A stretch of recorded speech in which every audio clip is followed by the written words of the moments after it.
I've paid thousands of dollars in courses to learn what you're basically teaching on your podcast for free.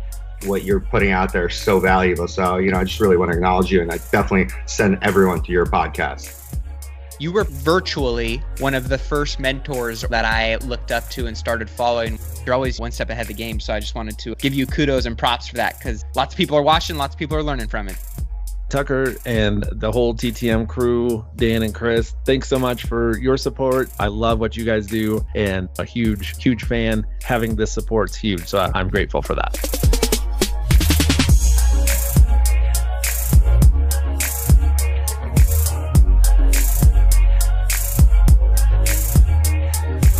What's up, everybody out there listening to me? This is episode 253 of the Real Dealz podcast, and as always, I am your host, Tucker Merrihew. I want to thank you guys for joining me for another episode.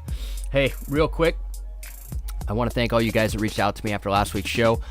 I put out a show last week that was, I thought it was important to kind of pull back the curtain and just kind of show you that, people have shitty weeks on all sides of this business. No matter where you are, whether you're just starting out, whether you've been established for a decade, whether, you're 2 or 3 years in, it really doesn't matter. You can have weeks that are just really, really challenging and kind of push you to your limits in terms of just being able to deal with problems and people and issues and challenges and everything, right? And I'm not immune to that either. It happens to me. It happens to every business owner. And so I thought it was important, although I didn't really want to record a show last week. I thought it was important to record it and just show you guys that, it's not like those things go away. It's, we've kind of got this narrative out there that, once you make it, it's just like, everything is great and rainbows and butterflies and $100 bills raining from the sky and there's no worries. And that's just not the reality. I mean, we enter into this world of investing and entrepreneurship, and it's always a challenge. Every day brings a new set of challenges. But on one side, that can be real challenging. On the other side, it's ultimately what we thrive in as entrepreneurs and as great investors. It's, life gets a little boring without it. Now, some weeks it gets piled on a little heavy, and last week was just one of those weeks. So I just wanted to kind of pull back the curtain, show you guys that, I have shitty weeks too. And things happen sometimes in more than just clusters of 3, as they say, right? Bad things. So, and when that happens, it can be tough to process and deal with. But ultimately we did, and we moved on to the next week. And we're trying to put our challenges behind us, or at least, rectify them or solve them and continue moving forward. And ultimately, that's, at the end of the day, that's why we've been successful over the last decade plus of, renovating and investing in real estate. It's really been about 15 years now of investing in real estate, but like having an actual fix and flip machine, it's been over 10 years now. And the reason is because I just show up every day. Even with weeks like last week, which was as shitty as it was, I'm back this week. You punch me in the mouth, knock me down, I'm going to get back up. And that's just kind of the way it works. So anyway, I appreciate all you guys that reached out to me. Obviously, I wasn't fishing for hope you're doing well, which I'm sure you guys know, but more just to show you that, challenges happen to everybody and nobody's immune to it. And ultimately, it's how you react to those challenges and how you follow up after you kind of process them. That's what really matters. And, basically fall off the horse, get back on, right? And that's what we do. And that's what we've done for over a decade. And that's what we continue to do. And that's why I'm back on the microphone this week. So that was last week's show. Sound like you guys at least maybe not enjoyed it, but you, it resonated, we'll call it. I hope you enjoyed it, but it resonated with a lot of you guys. So I appreciate those of you that reached out, and hopefully you guys got a lot out of it, or at least understood that it can happen to all of us. Now, this week's show, I've got an individual that I was actually on his show last week, and he's got a YouTube station. He's got a book out called One Rental at a Time, and I did a show with him last week on his YouTube station, and to be honest, I didn't know whether or not, he was just trying to push books or whatever initially, but after doing a show with him, he's a really solid dude and just a nice guy, and he's got, we won't call it an overly entertaining story, because the side of real estate that he works in is kind of the boring side, let's just be honest, right? Which is investing in long-term rentals. But it's also the most important side, because at the end of the day, that's where we all need to get to in some capacity, owning the long-term real estate assets. Because when you do that, you get two things out of it. Number one is you get rent checks every month, and hopefully the rent checks that you get exceed the debt service and all of the additional costs of management and fix up and repair and vacancy and all that stuff, so that you generate what they, refer to as passive cash flow, or at least as passive as you can get, that is above and beyond any of your monthly obligations for the property that you own. And over time, that number grows. And as it grows, that means that you can basically get money every month. It's essentially mailbox money, right? You don't even have to get out of bed, and you can make money above and beyond your liabilities. And this individual, Michael Zuber, he actually he makes enough money that he was able to retire. His wife was able to retire. I read through his book last night just to kind of get up to speed on kind of his story. But more importantly, with that side of the business, it has tremendous tax advantages. So he basically could make, based on the portfolio size that he has at this point, I'm sure he could make a sizable amount of active earned income in any given year, and he wouldn't pay any taxes. And that's the beauty of ultimately having a real estate portfolio that you own and rent and maintain over the years. And so he's gotten to that point. He chose a different path. He didn't do a whole lot of fix and flips, but it's an important side of the business, and it's a side of the business that we all should gravitate to at some point. I own a handful of rentals. We're going to get more into the existing multifamily space as kind of the time goes on here.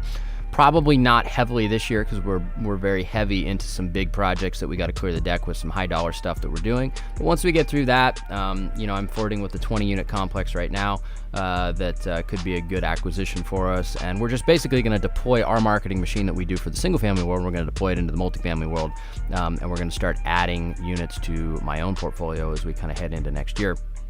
I also want to see where the market goes a little bit and settles out. And, if we get a great buy, we get a great buy. But a lot of people are selling their complexes for just an insane amount of money. And I'm not going to buy at the peak, that's for sure, especially when we've got a marketing machine. We can just crank on other stuff right now. But if we find a great deal, we will.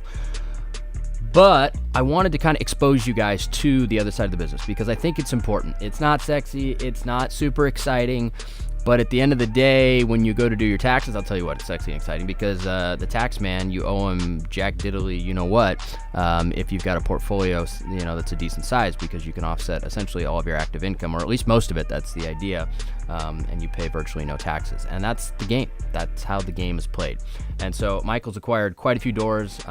We'll go through in the interview exactly how many he's got, and approximately how much depreciation he's able to take at the end of any given tax year that then offsets that amount of active income that he earns. And that concept is just one that I really wanted to drive home. And so that's why I wanted to get him on the show. And like I said, at first I thought he was just trying to sell books, but really I think he's a great guy. And I think he's a really smart dude. And he's been able to take real estate and become financially independent in a different way than I do and a lot of the listeners. So that's why I wanted to expose you guys to him. So I know you'll enjoy the interview. Now, before we get into that part of the show, a few things that I always talk about. Number one is our housekeeping items. This week, our Driving for Dollars app enhancements drop. Boom! Right? I should have a little drum roll. We are doing basically all the new data points drop this week. So Android version dropped today as I'm recording this, and iPhone version will be dropping this week as well. And basically, it now provides you with essentially a full skip trace on any property owner in terms of contact points, and then also some additional information about the owner themselves, as well as the property itself. So you have all this information. And on top of that, if you've signed up for the app already, or if you're going to be new to sign up to it, we have a 7-part course that's free.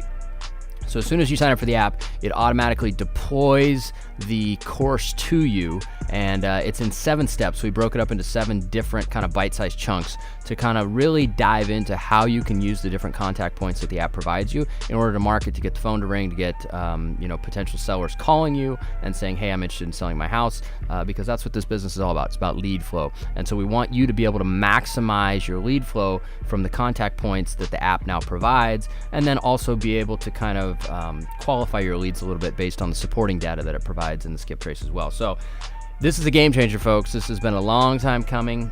We've been working on this for, forever, it seems like. And, we had version 1, we had version 2, and we continue to, put money into this thing and continue to redevelop it and redevelop it and redevelop it and make it better and better and better. And now we're on this version, and no software or apps are perfect, so there's going to be glitches and hangups and things like that. But go like our Facebook page. Dan runs the help desk there. Just send a message via our Facebook page, and he'll help you if you have any issues. He runs that during business hours most days, and even outside of business hours a lot of times he'll get back to people.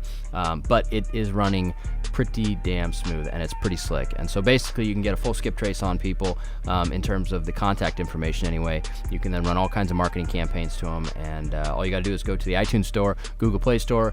It's free to download. You get a 5-property free trial, and now you get a free marketing course on top of it. So even if you don't ever end up using it, it's free. So go download it, and you get a free marketing course. Once you read through the information and you give it a test drive, I know you'll like it. Now, we have had to bump pricing a little bit. It's been artificially low for a little while as we refine it, but it's still a lot lower than any of our competition. So just a little heads up there. It's still a tremendous value, and we're wanting to basically buy up the market and make it cheaper and undercut everybody. That's what we're doing. So the price is going to raise slightly from what it was, but it's still a lot cheaper than any of our competition, and you get unlimited data, where a lot of our competition charges more money than our base charge, and they have upsells for additional data points that we give you, which is included in all of the data. So just a little sidebar there. But if you want to stay in business and you want us to keep providing the app, we had a ton of users last month. I mean, our data usage was off the charts with the Skip Trace company, because we look at the data amount, and so people are using it, and they're using it a lot. But we got to stay in business, right? So that you guys can keep using it. So we got to bump prices a little bit, but you guys will barely feel it on your end. But it allows us to stay in business and allows us to continue to improve the app, make it better and better and better. But this version is fantastic. So make sure you go download it. You get a 5-property free trial. It's free to download, and you get our new marketing course all about how to use all the contact points that the app provides you in order to get sellers to contact you about potentially selling their property. Now, the other housekeeping item that I wanted to mention is our Deal Finders Academy. It's our virtual mastermind group. We've got about 120 people from across the country that are a part of this group. We would love to add more of you guys that are out there in listener land. We've got a lot of markets that are, we'll call them kind of locked in, because we try not to stack people directly on top of each other, but we do have a few markets where there are openings. So if you're out there in listener land and you want to join our virtual mastermind group, we would love to have you. You can rub virtual elbows with some of the best investors from across the entire country. It's a tremendous value. It's only $199 a month, or basically $2,400 a year, which comparatively, there's a lot of other great mastermind groups out there, so I don't want to diss any of those. But we don't put on quarterly events, and we don't have those additional expenses that you have to incur when you do that kind of thing. So we're able to keep the price low. We haven't raised it since we started the group, and we want to kind of serve that part of the market. We want to be able to provide a virtual group of high-level thinkers and doers that you can basically get on-demand guidance, question answers from, and if we don't become an events company, then we're able to keep that price low, and we're able to keep the quality of the individual high that's in the group. So if you join the group, not only do you get to rub virtual elbows with 120 some odd of the best investors from across the country, but we can also help you with all of your skip tracing needs, because obviously we have access to skip tracing via the Driving for Dollars app that we can do manually, and we can give you guys discounts on any skip tracing if you're a member of the DFA. We've got 5 years worth of Q&A and content and videos and webinars, and a whole bunch of proprietary marketing information that we use here in our own company. So tons of stuff, plus just a fantastic community. So if you're interested, make sure to reach out to us, and we'd love to see if we can get you into the Deal Finders Academy. Now, before we get into the interview with Michael, a few things I want to talk about in terms of what's going on with me and TTM over the course of the past week. This week, we'll be shooting another video for $1 Million Builds. For those of you guys that are friends with me on Facebook, I post the videos there first generally, but we're also putting them out via the podcast. We've got a show this week that I'll be diving into some more of the stuff that I talked about on last week's show, really, in terms of the challenges that we're having with the house behind us there and the general contractor. It got messy last week. It got real messy. I gave you guys the abbreviated version on the show this past week. I was actually texting back and forth with a DFA member over the weekend, and I showed him some of the dirty, as we called it, that this guy was trying to do to me. And so I'll dive into all that on this next week's $1 Million Build that Dan will put out. I'm actually going to be going to Maui next week. I'm taking a vacation with with my family, and we're going to fly over to Maui. I've got 2 little kids, as many of you guys know. One is 2, one is 3. I'm a little afraid of the plane flight. I'll be totally honest with you. Working on some Benadryl gummies to maybe knock the kids out. I know that sounds bad, but one of them is a real he's a real monster sometimes. So we'll see how that goes. But anyway, we're going over to Maui. So if there's any listeners out there in listening land, hit me up. We'll be in Maui for a week next week. So I probably won't have a show out. If I do, it might be a short one. But we will have $1 million Builds that drops sometime this next week. We're going to shoot footage for it this week. So Dan will make sure that gets out. But anyway, if you're in Maui and you're listening, hit me up. I'll be there for the week. Other than that, we started a new project this week in Lake Oswego. It was a big project, 6-figure renovation for sure. Really ugly house. The house was really, really ugly. I've been posting pictures of it on Facebook. We cut back the eaves. We cut down about 9 trees, and we're tearing the whole place apart. And it's going to be a really cool looking modern farmhouse type look when we're done with it. It started off as just a really ugly looking Boo Radley house. So this one's going to be a big transformation. But if you're not already, make sure to send me a friend request on Facebook and you can follow along, and I'll post pictures. But this is going to be one of our biggest transformations to date. There's no question about that. So pretty excited about getting that one going. We've been following up with that lead for over a year. So sometimes it's a long sales cycle, folks. So sometimes when those leads come into your funnel, just because you send out a marketing campaign and you get a call and it doesn't turn into a deal immediately, that doesn't mean that there isn't a deal down the line. And so we've been massaging this lead. We've been talking to this guy for literally over a year, and we finally got him to take our offer a week ago or so. House was vacant. It was in a trust. He had power of attorney. So a few things that, caused a little bit of hiccups and challenges to get through closing. Anytime you have power of attorney and one of the parents is still alive, but not quite all there, that can be a little bit challenging, but we were able to get through it, and we wrapped it up, and so we got renovation starting, and they're cutting trees again today, and I'll continue to post pictures. So if you're friends with me on Facebook, you can follow along. Other than that, we got a bunch of big projects and things and leads and all kinds of stuff, but that's the Cliff Notes version. I've been going on forever. So without further ado, let's get into the rest of the show. All right, Real Dealz podcast listeners, I want to talk quickly about our show's sponsor, Iron Bridge Lending. If you guys have not reached out to Iron Bridge already to talk to them about funding some of your upcoming flip projects, I highly encourage you to do so. I've known the owner of Iron Bridge for a very long time. I personally borrowed millions of dollars from them over the years to do a number of different projects, and I can say without a doubt, they are the best hard money lending company I have ever come across, and that is the reason why they are the sole sponsor of this show. I've had a lot of other companies reach out to me and want to sponsor this show, but I just won't do it. I feel like I need to be genuine in who we have sponsoring the show, and it needs to be somebody that I've personally done a ton of business with. So I personally vouch for their ability to be the best, hands down, in the world of hard money lending. You won't find better programs, you won't find better terms, and they're lending or will be lending in over 20 states. So chances are, if you're hearing this in whatever state you're in, it's definitely worth it to check out their website, reach out to them, see if they're lending in your state, and if they are, I would absolutely encourage you to do business with them. Another very cool thing to note is that they have a program for most rehabs where you can actually borrow up to 90% of the purchase price. Now, this is given the fact that you are actually buying a deal, which if you're listening to the show, that means you probably are. But if you have an actual deal on the table, they'll fund up to 90% of your purchase price, and they'll even give you rehab funds on top of that, which means that it only takes 10% down to get into a project, which is unbelievable in the hard money world. So do yourself a favor, reach out to Iron Bridge Lending, have a conversation with them, see if they're a good fit for you and for your next project. I can guarantee you that you'll be happy that you did.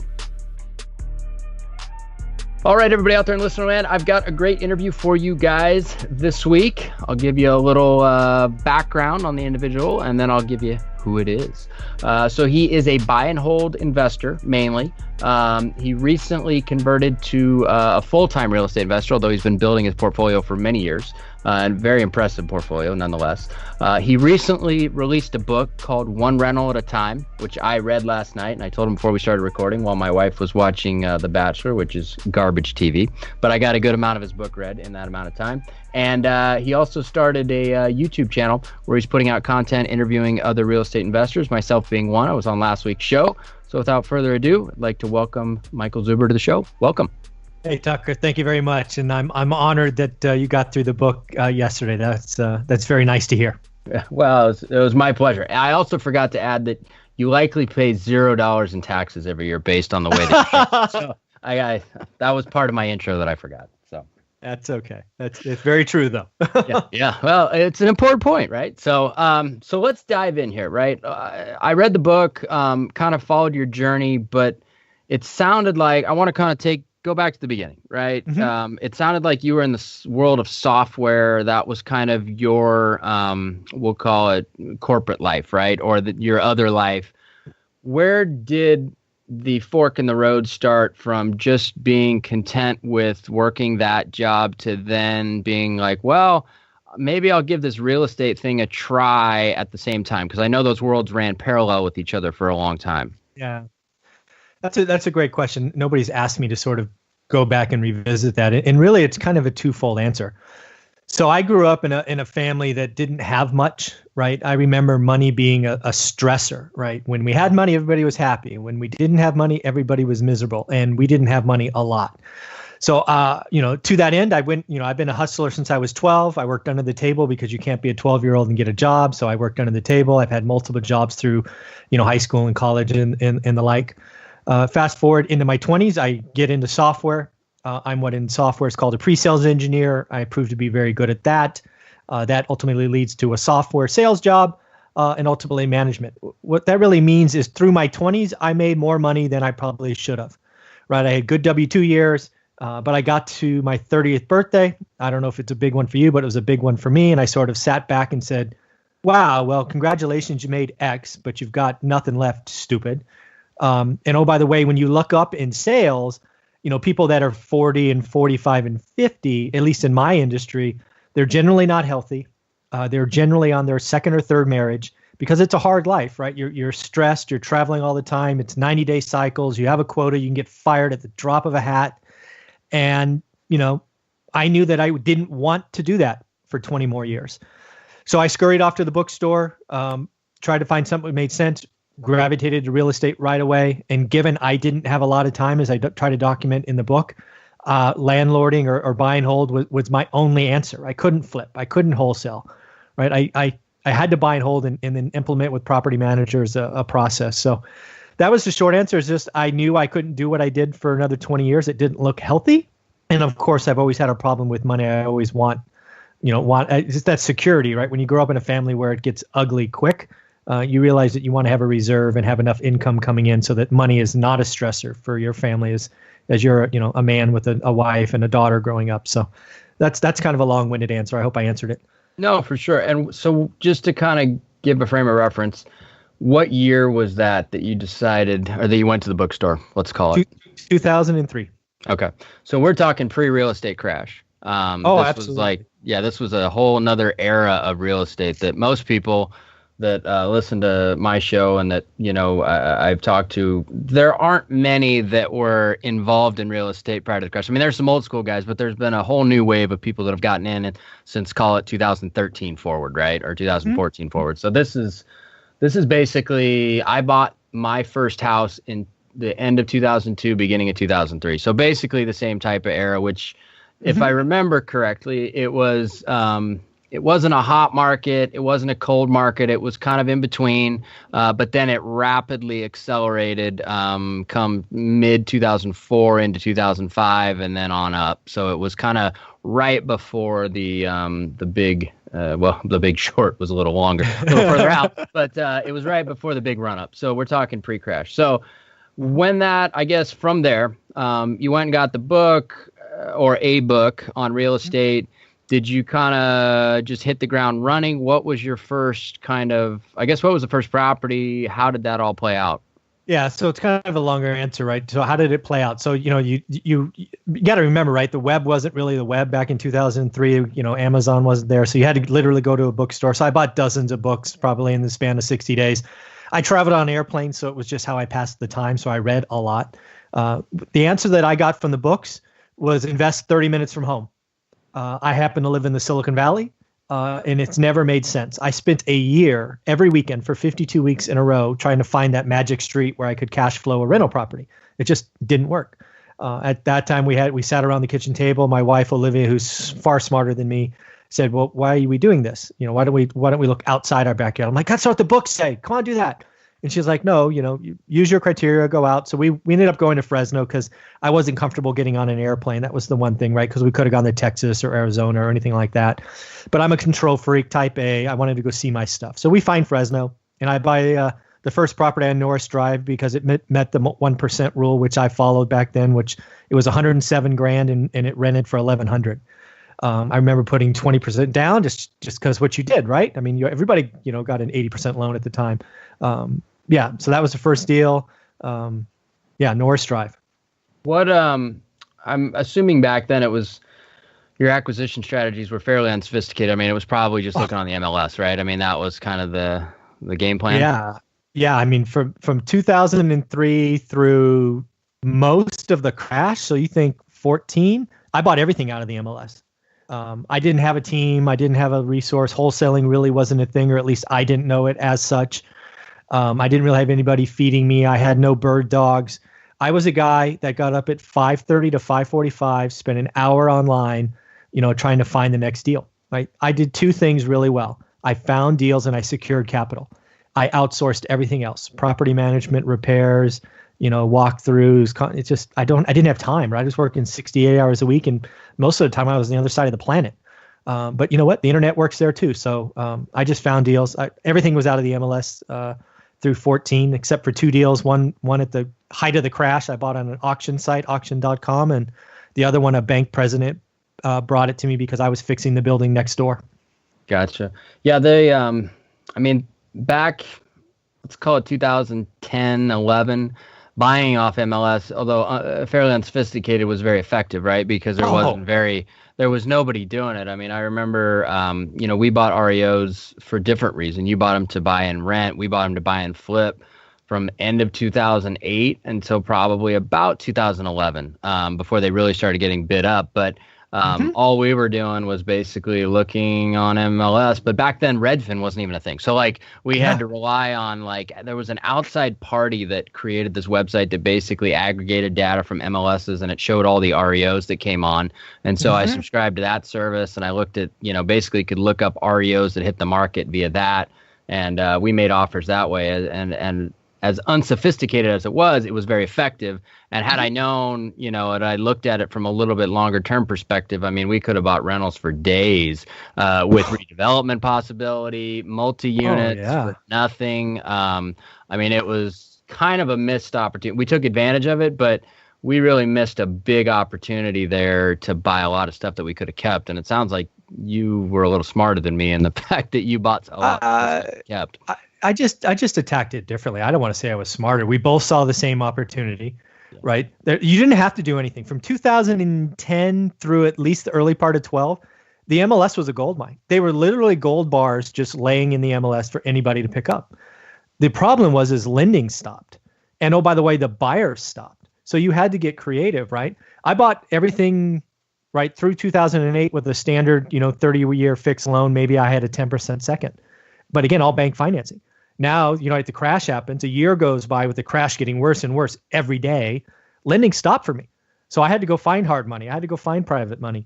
That was all new. That was all stuff because there was one thing that I read in the books, right? I read about the savings and loan crisis. I read about the oil crisis in Texas from people who, quote unquote, succeeded. And the one thing they said that just bothered me was they all wish they bought more. And I'm like, well, that's not going to be me. So I can sit here confidently say I bought everything I could scratch. I mean, I was willing to go get a loan on my car that I paid cash for if it would allow me to buy another property, right? So we went all out and bought everything we could. There's only one deal I couldn't, bubble gum and tape together that I ended up giving to a friend. But other than that, we closed everything. And I'm frankly happy I can say that. And at that point, you were using traditional lending up until what point would you say? 08 was probably my last bank loan. Okay.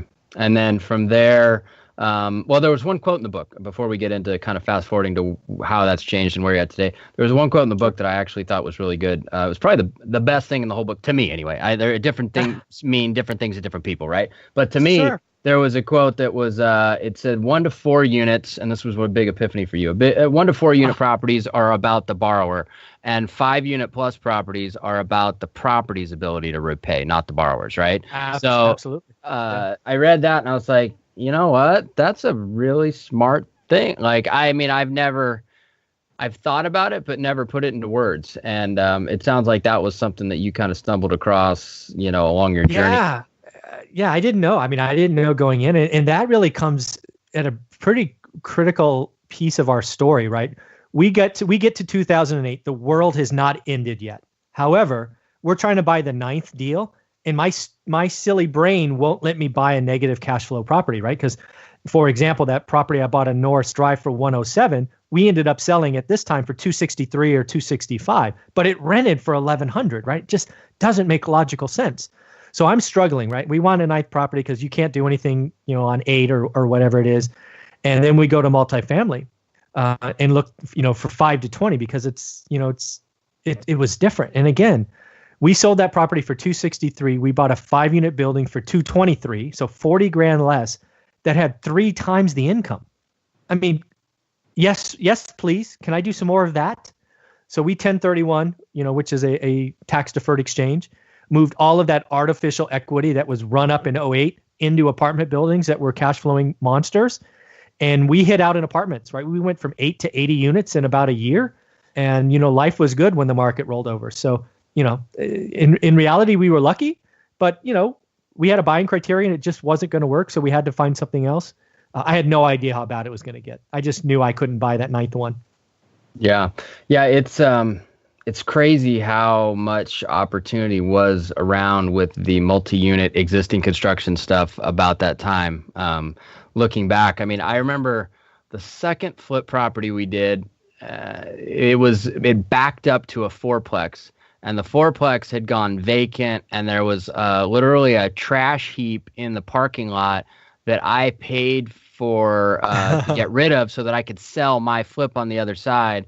And I put a little bit of work into trying to buy the 4-plex, but it was like a pre-REO. It hadn't even been assigned to a listing agent yet. And looking back at it now, I mean, that probably sold for, I don't know, maybe 200 grand, and it's probably worth $500,000-$600,000 right now, at least, without too much fix up, really. I mean, just based on what it was. So it was crazy how much that changed. But here in Portland, my point is that it's hard to, 1% rules don't exist. I mean, you can't buy anything. I mean, buying here for cash flow, you're not going to get it. You're going to buy, I mean, there was one, I take that back. Last year, we bought one duplex that actually made sense. We bought it at a 1% rule, and then we sold it at a 0.5% rule. So we basically ended up flipping it because here market is probably somewhere around 0.5% is what you're going to get. But if you can buy something at 1%, then you've got a screaming deal. So we flipped it for, we could have deferred and kept cash flow, but we made about $175,000. So I was like, it's not bad. Yeah, we'll keep it. Yeah, I took the mindset, and I still have to some extent, like we talked about last week. I'll start keeping as things start changing pretty dramatically in terms of the landscape of the market. That's kind of my plan at this point. But generally speaking, you got to go to multifamily in order to get any sort of decent cash flow. Did you, when you pivoted to multifamily, did you do it within the same market that you were buying single families then? Yeah, I've never left Fresno. So Fresno's my market. There's a little city called Madera that's about 20 miles away. That's where all my wealth is. It's in Fresno County. Okay. So that makes it pretty easy. That's basically your farm area, values, like the back of your hand. So, and I have a team and I have a network, and it's, I still take a personal goal of trying to meet 5 new people a week. And so that's no reason to change. Yeah, for sure. So let's fast forward then. So we're post real estate crash now. To today's world, which has been a while, right? I mean, it's been an ongoing world, but probably 2012 forward has been like, okay, real estate's safe. Universally, people agree. Let's invest in it. What has changed in terms of your acquisition strategies? The pre-crash version of your business to now. How has it grown up? How is it different? What does that look like? Yeah, so as I mentioned earlier, I used the 1% rule because I didn't know any better in 2003, probably through 2007, 8. What I do now, I don't know if it's really more sophisticated, but it's what I use. So I use something that I call yield. basically I look at it very simply. How much cash do I have to take out of my bank account, which means down payment, closing costs, and make ready, right? The question is, what do I need to spend to make this asset perform as I expect? Now that could be zero if it's turnkey, or it could be another 100 grand because it's a dump. And then what I say is, okay, once I have it to my, to the nice condition, how much expected cash flow do I expect over a month? And then you multiply by 12 for a year. So I take the numerator is the expected yearly cash flow. The denominator is, how much cash came out of my account. And I want that to be, north of 8%. And that's kind of the model I've doing. And that's changed, right? During the crash, it was 15%, right? Yeah. I've done a deal at 6%. But yeah, that's what I look at now. I want my money working for me and, ideally coming back and bringing a friend. Yeah, well, that friend we'll talk about here in a second, which is called depreciation, which it actually affects that number, just in a different way. So in terms of funding sources, how has that changed for you? Have you employed private capital that you've raised? What does that look like for you right now? Yeah, so I absolutely, right. So right during the collapse, I had to go find somewhere. So I went to hard money because, again, I don't know any better, right? Started paying 9 and 10%, 3 points, all that stuff. They only would lend 60% of purchase price. So just very expensive stuff. But hey, happy I had it. Then what I realized, I had a friend, actually a cube mate, go, hey, Lehman Brothers just went out, all the scary stuff. I'm sitting on X hundred thousands of dollars, and I know what you've been doing for a while. I want to lend. So the first time I used private money, I paid 10% interest only. So I would buy a house for 50 grand. Again, I talked about gold in the MLS. They were just there. I would buy it for 50. I would then go get a private, my private lender would come in for 50. I personally spent all the make ready cost. Then I would, lease it out, and I would just, keep it as cash flow. And I did that over and over again. Fast forward to, just the last 6 months, I finally refied those loans out because as a real estate investor who owns a lot of stuff, got more than 4, got more than 10 loans, all that stuff, no bank would really talk to me for a long time. That's now thawed. And I just refied about 15 properties, paying, refied up 6 and paid off 9. So, I got a bunch of stuff free and clear now, which is always cool. And then what I've done is, because now I have time, a lot of people want to participate with me. So I changed the program because as the market changes, you should change what's appropriate. So as in the book I discussed, I'm doing what I call a 6 and 20 program, which basically I allow people to invest with me. I pay them a little 6% interest only every month. And then I give them 20% of the upside, if I choose to sell. So that's obviously a program if I want to flip, which is something I've only started doing in the last year when I, didn't have a job. But private money was great. Even paying 10%, you could cash flow for days.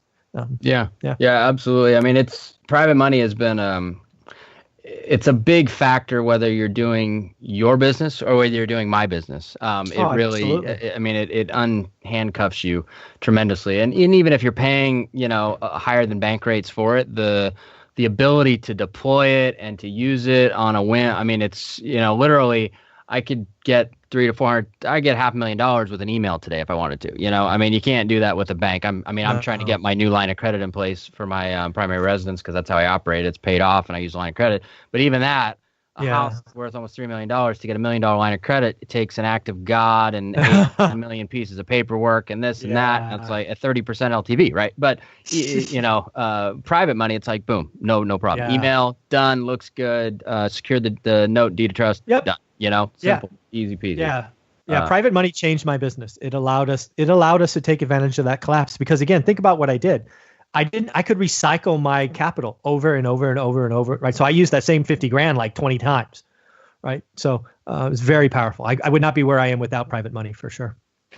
Okay, so I got another brain bust for you. Now that the business has grown up, you've kind of been through a few cycles, you bought and sold a lot of stuff, you've 1031 exchanged some things, which we'll talk a little bit more about. What is the property type that you're most focused on now? Because it sounds like you've exchanged some inventory to maybe get rid of some losers, get some more winners, or just exchange types. Yep. What is the ideal type for you at this point based on your experience and portfolio? Yeah, so right now what excites me the most is owner finance deals. And those could be owner finance house or owner finance multifamily. I prefer multifamily just because of the economies and scale. But don't get me wrong, you give me an owner financed house that cash flows, I'll take that every day of the week. I think owner financing is interesting, especially when you have somebody who's depreciated it down to zero. They don't want the tax hit. You can structure it so it's win-win for both parties. You control the down payment. It's just, I hope to add 10 to 15 properties this year to my keep portfolio via owner financing. And I've got agents deployed both in the apartment landscape or multifamily and single family homes, solely looking for owner financed opportunities. So let's dig a little deeper here, because you said something that most people probably didn't catch. Okay. When you are buying these properties from the seller, their desire to seller finance them to you because they don't want to take the tax hit. What does that mean exactly? Because there's a lot of motivation there, which is why they probably. Oh, yeah. Yeah. So, once you're a landlord or a buy and hold person, right? Not flipping, right? When you're a flipper, it's active income. You don't get some of the tax advantages. But as a buy and hold person, one of the benefits you get is to depreciate the building, not the land. Let's try to keep it simple, right? Let's say it's $100,000. What you can do if it was a house is you depreciate that over 28 and a half years. Let's round it to 30 for easy math. So you'll be writing off, assuming land has zero value, $3,333 a year, just phantom cost, right? Just comes right off the top. It looks like the building is produced less, and you write that off. You own that building for 30 years. You've now depreciated the building from 100 to 0. Now the IRS wants its money back. So if you sold me that building for 100, right, just what you paid for it, your gain to the IRS is $100,000, right? If you bought it 30 years ago for 100, depreciated it to 0, sold it for 100, your cost basis is 0. So you owed the tax man some money. Now, you can sell it for cash or a loan from the bank, and you're going to pay taxes, capital gains taxes, at least 15%, depending on your income. However, if you sell it to me, we can structure a loan where you make payments, and you'll start recognizing income as the payments occur. So it's called an installment loan. So let's just say it's $300 a month. So what you would recognize, assuming, again, easy math, you would have $3,600 in recognizable income to the IRS, which likely keeps you under income levels and under tax benefit. It's just a way to lower your tax obligation. And ultimately, the people selling to me usually are older, and they're probably not going to live another 30 years just because that's what math says. So when they die, right, it all gets stepped up and, everybody's happy. Yep. So just another way to go. So they can basically avoid having to go through a hassle of a 1031 exchange, identifying a new asset, and still sell the asset that they have. Is essentially what it comes down to. Well, there's a little twist. Most of the people that I'm buying from don't want the 1031 exchange because they're like ejecting, right? I want to go live on a cruise ship, or I want to go see Europe or whatever, right? They're done being landlords, but they still want income. And people that sell to me, quote unquote, hate the IRS, right? So they're willing to do an installment loan, which stretches out the payments and income so that they keep under certain levels, because we live in the U.S. and we have a scaling tax scheme, right, or levels, and they want to stay under 15 or 18 or whatever their level is. So it really is win-win for everybody. So my brain is thinking, okay, so how do we identify people like that would be likely if I was in your shoes, right? And I'd be thinking, well, you probably want to pull number 1, absentee owner list, number 2, length of ownership, and number 3, potential equity list. And if you layer those all 3 together, now you've got a list of people that potentially could be good seller finance, type leads for you. Bingo. Exactly correct. That's okay. The criteria. Yeah. Okay. I would start it at 10 years. But 15 years is kind of the magic number. But I would do it from 10 years because, this is a game of numbers. So, mail them over and over and over again. I would not mail it to anybody sub 10 years. It's just the chances of them being paid off or in a position to be out, because you don't pay any. And like the first 10 years, the interest payments are like nothing. Yeah. But the 10-year mark is solid. So that's what I've sick realtors on is go mail those people. I'll even split marketing costs with you. Let's go. So that's then, I guess your acquisition machine is reliant pretty heavily on realtors then, it sounds like? Realtors, I mean, today, right, I'm lucky to be in a position where I don't work, so I get to network and tell everybody what I'm looking for. So I'll tell every realtor, right? And if they bring me, they get paid. Wholesalers are bringing me lots of stuff. And again, they bring me stuff owner financed or just this great stuff that I can fix up and sell. I still look at the MLS. The 3 deals that I've done in 2019, were all MLS deals that I bought for 40 to 45 grand less than the list price. So I'm not picky where the deals come from. Gotcha. Yeah, they just got to make sense. So, Okay. What, now that you've kind of been through, let's call it, the ups to downs of the markets, the thinning of your herd, the refining your portfolio, what are some of the biggest lessons or takeaways that you would give to our audience, or that you wish somebody maybe would have told you at the beginning of building your portfolio? So again, right, tell my younger self kind of thing. Yeah. I should have paid more attention to what's now called the Burr method, right? I think Brandon Turner or someone named that method, and good for them. That's something I used a lot during the crash. It wasn't named that, but I should have been able to look at that earlier. The other thing, here's the big one. I was attracted by cheap properties, those first 8 that I talked about, and this is a mistake. So this is a good one. So like that house on North Drive, 107, right? It needed some work, right? So maybe take an extra 10 grand or whatever, which is cash, right? I should have been looking for a property that maybe was 120 or 125, but perfect. Why, you ask? It's because I can borrow the make ready, right? I don't have to, the make ready cost is 0. All my make ready is money out of my pocket that reduces my chances to buy the next one. That was something I didn't get. I actually didn't get it for a decade. That's how dense and stupid I am. I kept looking for cheap properties. But when you look at the return, if you can buy a perfect property turnkey or whatever you want to call it, you're actually getting better leverage and your return's more stable because you don't have an extra 10 or 15 or 20 grand coming out of your account that dilutes the return. So that was a big one. I missed that the first. I just said, oh look, I bought a property for 20 grand less. Yay! Well, sorry, you got to spend 15 grand and really you only got 5K in equity, and 5K in equity can disappear in a heartbeat. So that was a big mistake on my part.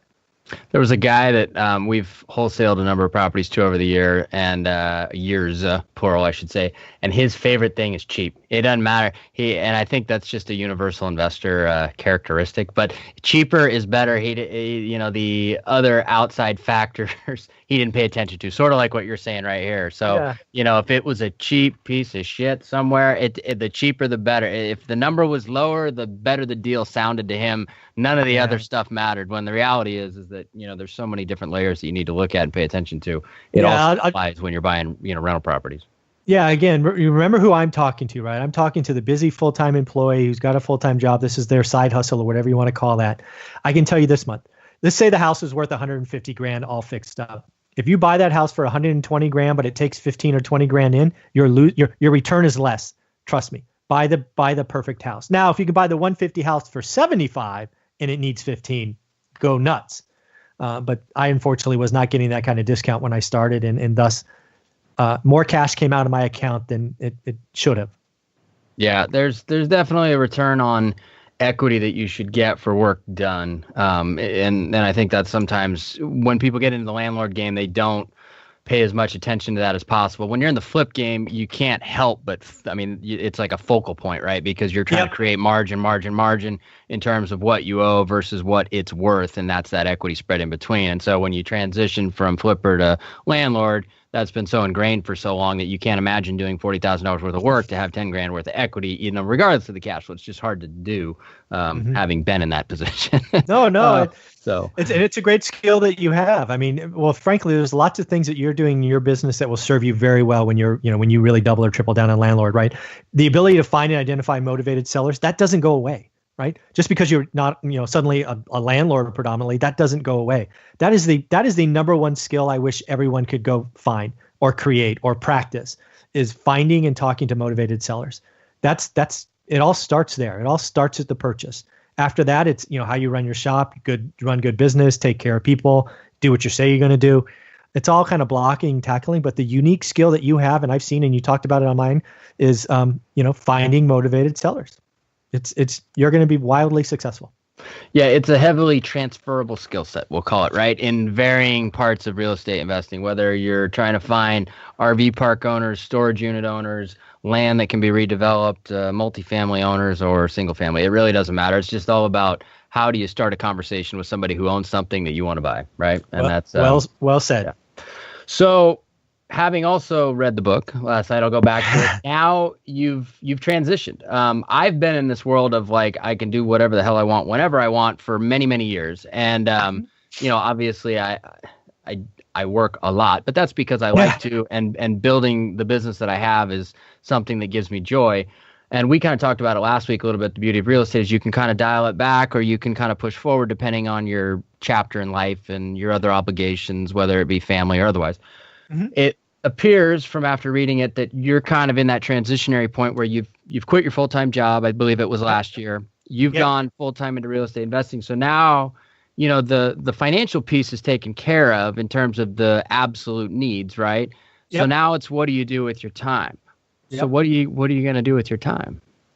So there's two things. So, first and foremost, let's answer this question that we kind of missed is when you leave the workforce after being really good at what you do and your ego is all wrapped in that, it's harder than you think.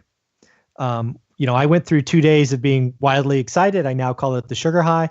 And then I got wildly depressed for 4 to 6 weeks because that juice, that adrenaline, that being around people, being successful was gone, right? I relied on that for 20 years.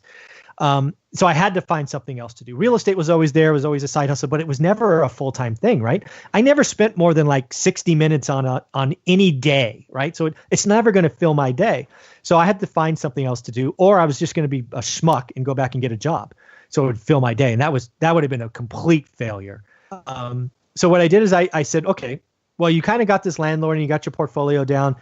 Take that and put that on the side. Just, tune in the portfolio as you're kind of like saying, right? Sell the dogs, refi some debt, but that's set, right? Life is good as long as that doesn't disappear. So then I said, okay, that's done. Let's try flipping, right? You've known the market. You've seen some stuff. You've helped people do it. You just didn't have time. You've always said it's a full-time job, which it is. Let's go do that. So I did, I don't remember the exact numbers. It's like 11 or 12 successful flips, meaning, more than 30 grand each. Last year completed. I'll do another 12 or 13 this year. So again, right, I feel like I'm earning my brownie badge or my, high school diploma in flipping. Nowhere near what you do and nowhere, I don't have dreams or visions of doing high end, right? I'm taking slumlord properties and turning them into solid rentals and selling to landlords. That's kind of what I do. It's fun. And more importantly, it proved that I could do something I've never done before. Again, ego strokes, right? That adrenaline. And then the other one is there's two things that really drive me every day now. Because again, right, when money's not a problem, yeah, the flips are cool and all that stuff, but okay, fine. But now I want to create something that outlives me by 100 years. Hence, you've referenced the book a couple of times. I wrote that book in a way that documented our story so that, you or I could read it 50 years from now and it would still add some value. It would still talk about real estate because real estate's still needed, still need a roof over your head. So, and the second thing is I created that YouTube channel, which I've post daily content to, with the whole idea that that's going to outlive me for 100 years. So that's step one. And then the other thing is I want to help 1,000 people start. I think there's too many people that look at real estate investing, talk about it, think about it, but do nothing. So I now give lots of talks and I talk every chance I get at real estate groups about getting to 4 rentals. When you or I go in and talk to real estate groups and we talk about financial freedom and living in a $3 million house free and clear and all that, they smile. They're really happy for us. They come take pictures, but they don't think they can do it. So now what I do is I spend a lot of time getting people just to count to 4 on their hand, right? If you just get to 4 rentals, your future changes because in 20 or 30 years, it'll be paid off or at least mostly paid off. You could sell one, pay off the other 3, refi, take cash out. You have options. So I spend a lot of my time trying to get 1,000 people to start buying and going from 0 to 4. So those are the 2 drivers that keep me. And the good news is it's been fun, right? I now fill my day. I probably spend 4 hours a day doing that kind of stuff. And I'm a happy guy. So that's what I've been doing the last 13 months or whatever it's been. I think you'll find that the content creation side of your business that you're building out it'll be the one that takes off and that takes most of your time and that you have the most fun with. I mean, I know that I have. It's been a 5-year journey that we've been doing the podcast now. And, it's been running parallel with our sticks and bricks business. And I really enjoyed it on many fronts, mainly because, we're having a conversation right now because of it. But, you meet a ton of people. Real estate can be a little bit of a lonely business, right? It's you kind of, as a landlord or as a house flipper, you're kind of on an island a lot of times. And so when you start to get into the content creation game, it allows you to have conversations and meetings with people that you would otherwise never met. Totally so agree. it's a great way to spend your time, and ultimately, there's ways that you can monetize it as well to, make it worth the energy and effort, which it should be. But I think that you'll find a lot that gives back to you over time. Cool. So I'm glad to hear that. Thank you for telling me that. Because right now it's just blind ass faith. Yeah. Well, the first, I still remember the first time I got on a microphone and I tried talking to do my first episode of this show. And I was like, I went for about 8 seconds and I was like, what else do I say? So, and I, that was 2013 and podcasts weren't really anything at that point. And that was blind ass faith, as you would call it, that podcasts were actually going to take off and not just be this, thing that somebody did in their basement. Right. So, but anyway, on side note, before we, exit here, I mentioned my house and what I live in now. That was also a process too, just like your portfolio is a process. That was 5 single primary residences that I lived in for 2 to 3 years each that we added a tremendous amount of value to then take that money tax-free to roll it. And the moral of the story, really just so that everybody gets spoiler is that now that I live in that house, I'd probably sell it and move into a house that's worth a third of that and be just as happy. So, there's really, the other side of the fence or the grass isn't always greener. It's, at a certain point, it becomes the act of doing things that's that fulfills you the most. Having the things themselves, once you get there, it's like, I used to have an RS7 with $100 and some odd $1,000 sports car. I drive a van now, and I kind of like it, So, it becomes about doing different things, and you're kind of in that stage of life too, where you're doing different things, and it's cool to see. So, I appreciate you coming on the show. I appreciate you sharing the story. And one last question is, how difficult was it to actually write this book? Because I've thought about it many times, and I thought, man, that's just got to be a bear to do. So vocabulary is important. Writing the book wasn't hard. Writing the book was probably 80 hours of work, probably spread out over a month. Editing was horrible. Editing the book, right? Taking my voice. I'm not a natural writer. I don't have that gift. I went through 2 professional editors and had them beat on it and beat on me. I tried to keep my voice instead of losing my voice to theirs. That was some heavy lifting. That took 6 months. That was hard. That was surprisingly hard. So that was a pain. That was the pain point right there. Yeah. Very painful. Okay. Yeah. So painful. I'm like, I'm not sure I'm doing that again. Yeah. Most people that write one, they say that's enough. It's, they had their fill, but you got it done. So, yes. Okay. Well, before you leave us, for those that want to find out more about your book and about you, where's the best place for them to go? Yeah. So the best way to get a hold of me or learn about me is probably on my YouTube channel. It's called Just Like the Book. Everything I do is one rental at a time. Go ahead and check it out. Do me a favor and subscribe. I think we just went over 1,500 subscribers today. Yay! Which is, done in about a year's time. So, I don't know if that's good or bad, but I'm happy with it. And then the other thing, if you want the book, I used Amazon as my self-publisher. So it's available on Amazon and Amazon only. And you can get it in the Kindle version. So that's where you can get the book. Fantastic. Well, we'll make sure to put some links in the show notes. And thanks for taking the time to join me today. It was nice chatting. Thank you, Tucker. It was a lot of fun.